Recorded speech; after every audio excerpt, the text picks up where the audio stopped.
Mr. Adnan Oktar, aka Harun Yahya, is a worldly renowned Turkish author who penned more than 300 books, appearing daily on his TV show, reaching millions in Europe and the Middle East. As a devout Muslim, he encourages peace and love between people and between nations.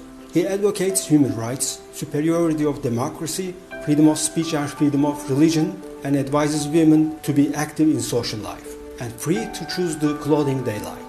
However, these views disturbed some circles with a traditional mindset, followed by a police raid in July 2018. Adnan Oktar and 200 of his friends were arrested. Subsequently, some Turkish media outlets were notified with slanderous stories from within the police headquarters. He was portrayed as the leader and his followers as members of a so-called crime organization. The presumption of innocence is a universal principle. One is considered innocent unless proven guilty. Thus, Turkish law forbids portraying a suspect as a convict and criminal without due legal process. They were accused of sexual harassment and spying for Israel. However, there was no evidence but only slanderous rumors and conferences arranged for Turkish-Israeli friendship. After held in custody for 8 days, yet no evidence documented, but when brought before the judge, they were jailed. Surprisingly, the statement made by the prosecutor's office was full of hateful language. The demonizing phrases used, such as pervert, degenerate, and abuser of religion, were far beyond the legal terminology.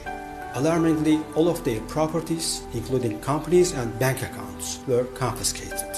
Then Mr. Oktar's house was demolished by the government, while household goods and personal items were ruined. Since then, they are being kept in prisons under harsh conditions. They are reputable citizens, such as doctors, engineers, businessmen and businesswomen, having no criminal records whatsoever.